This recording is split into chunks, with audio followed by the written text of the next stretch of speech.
Rồi đắng thiệt á. Cái này bị tiểu đường ăn được. Phô mai kem, bánh Oreo. Và đây là 3 thành phần mà ngày hôm nay mình sẽ sử dụng để làm món bánh. Bánh này nè. Tại vì dạo này gần đây mình thấy ở trên mạng rất là trend về món bánh này. Và mình thấy thành phần cũng rất là đơn giản. Nên ngày hôm nay thì mình quyết định rủ Kha với lại bé Mợ để làm thử món bánh này. Nhìn hấp dẫn chưa các bạn? Phải rửa tay sạch sẽ trước khi làm bánh hay là nấu ăn để đảm bảo vệ sinh an toàn thực phẩm. Đầu tiên thì mình sẽ nhờ anh chuối tách bánh Oreo phần vỏ với lại phần kem ra. Cái này thì mình trên mạng thấy kêu là xài tầm 30 bánh là ok, nên mình mua cái hộp này. Hộp này thì có 12 x 3 tức là 36 bánh.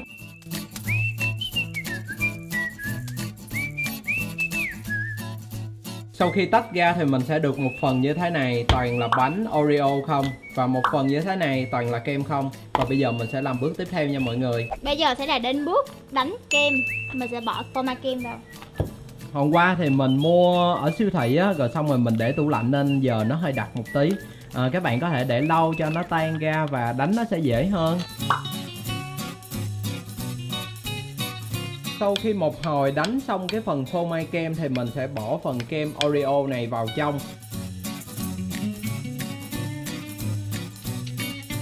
Bây giờ mình sẽ đánh phần kem này cho nó tan ra bớt, rồi sau đó sẽ dùng cái máy đánh trứng để đánh cho nó bong lên.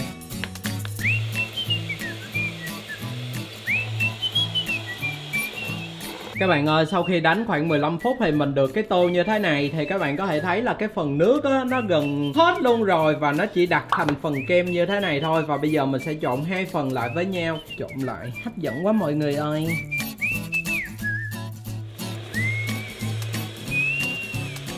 Sau khi mà đánh tan phần whipping cream thì bây giờ mình sẽ cho hỗn hợp kem Oreo vô trong cái phần này luôn và để trộn đều lên. Bắt đầu mình nghe thấy mùi thơm rồi đó mọi người. Sau khi đánh vài phút thì các bạn sẽ được một phần hỗn hợp như thế này nè, nó đang đặt kẹo lại. Và bây giờ mình sẽ chuẩn bị một cái tô và phần giấy bọc thực phẩm để vô cái tô này. Bắt đầu các bạn sẽ tán nó ra. Mọi người nhớ là tán đều nha, kiểu là không có chỗ mà quá mỏng hoặc là quá dày. Sau đó mình sẽ múc thêm một lớp thứ hai. Cú ớt lên phía trên luôn á mọi người. Và lặp lại.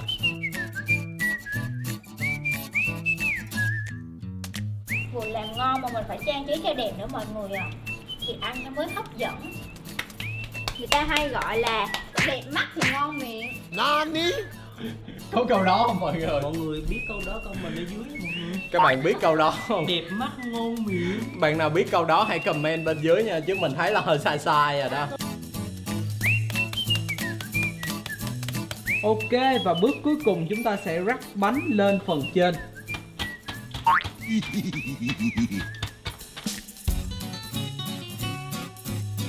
Ok, thì bây giờ mình sẽ đem bánh này mình bỏ vào trong ngăn đá 3 tiếng đồng hồ. 1 tiếng à? 3 tiếng là khỏi ăn luôn. What the hell? 8 giờ tối, sau khi mà chờ món kem đông lạnh thì bây giờ tụi mình quyết định là làm thêm món cà phê nữa. Đó chính là món cà phê Dalgona, đang rất là trend luôn. Thì món cà phê này có tên gọi khác là cà phê bọt biển. Chắc là dạo này gần đây các bạn coi trên mạng các bạn đều biết món này rồi đúng không? Thì nguyên liệu làm món cà phê này rất là đơn giản mọi người ơi. Các bạn chỉ cần mua một hộp cà phê đen. Phải chú ý là cà phê đen nha. Đó, cà phê đen, chứ cà phê mà cà phê sữa 3 trong 1 á thì không có được. Thì cái này mình sẽ làm theo nguyên liệu 1-1. Tức là nếu mà 1 muỗng cà phê thì chúng ta sẽ 1 muỗng đường với lại 1 muỗng nước nước nóng. Thì cái cà phê này mình mua cái gói nhỏ mọi người, nên chắc là mình sẽ dùng 2 gói. Vậy là chúng ta sẽ dùng 4 muỗng cà phê, 4 muỗng đường và 4 muỗng nước. Đúng. Các bạn phải coi là một gói nó được bao nhiêu muỗng nha.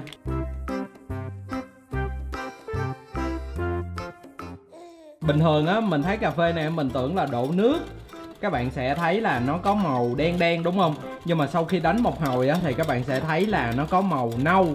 Thì đánh chừng nào mà nó bong màu nâu lên á thì như vậy là hoàn thành.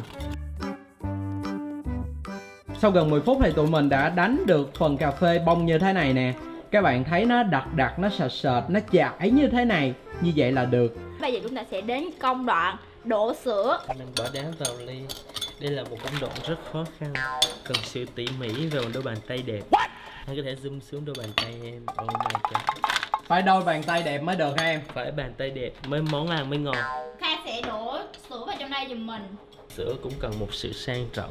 Bây giờ mình đổ sữa nè mọi người ơi. Ok, sau khi mà đổ sữa xong rồi bây giờ mình sẽ bỏ cái lớp kem cà phê lên. Wow mọi người ơi.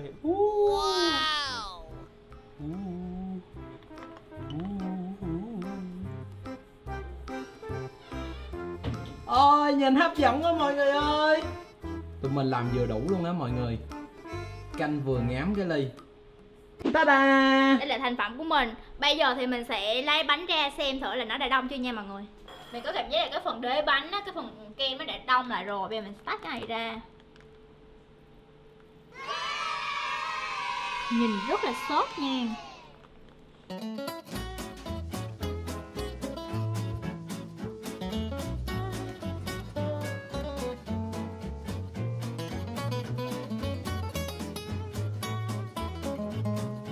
Các bạn ơi, thì cái bánh của mình đã hoàn thành xong rồi. và các bạn có thể thấy là cái lớp ở bên trong nó có từng lớp là màu trắng, màu đen, màu trắng, màu đen, màu trắng, màu đen như thế này nè. Nhìn rất là dễ thương. Thì cái bánh này ở bên Hàn Quốc á, nó rất là trend luôn. Tại vì có một cái quán tên là hình như là Tu Sum á, quán tên Tu Sum làm ra cái bánh này.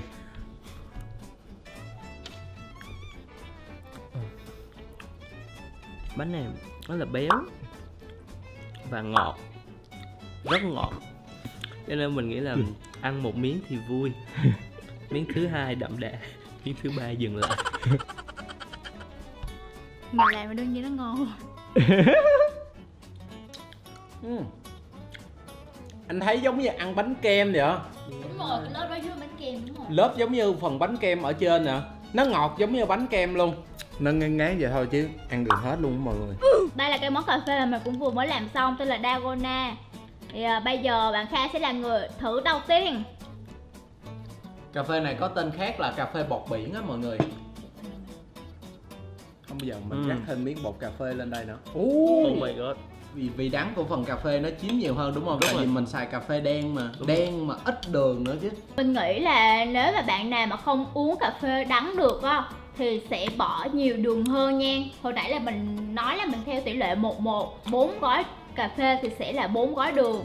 Nhưng mà nếu mà bạn nào muốn uống ngọt hơn thì mình có thể bỏ 5 hoặc 6 hoặc là 7, 8 muỗng đường gì đó để cho cái đường nó ngọt luôn. Bỏ từ 1 tới 10 luôn. 5, 6, 7, 8, 9, 10 luôn. Bây giờ thì anh Chúa sẽ là người thử món cà phê thứ hai. Ê, em nói đắng đúng không? Thì phần trên nếu mà đắng á, mình trộn chung với phần này là hai cái nó hòa quyện vào nha. Rồi đắng thiệt á. Nhưng mà cái phía dưới này nó rất là thơm á, thanh á, nó sẽ làm trung hòa cái vị đắng. Nhưng mà nói chung là anh phải hút một miếng này vô,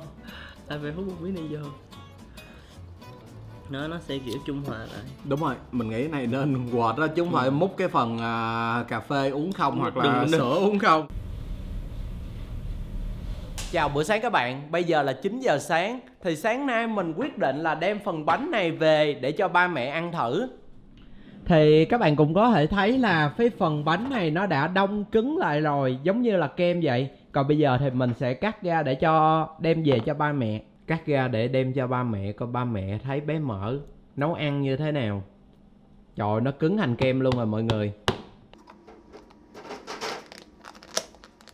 Ok.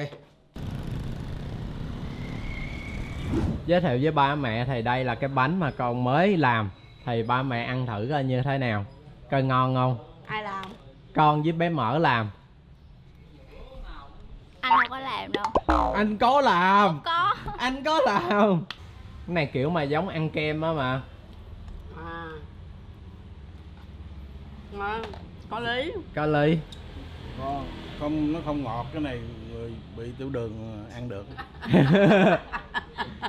Nó không ngọt mấy. Mày biết sao không? Mỗi ngày con học làm một cái loại bánh khác nhau. Mốt hết mùi đó, hai đứa con mở tiệm làm bánh luôn. Được không? Được không? Được. Được không các bạn?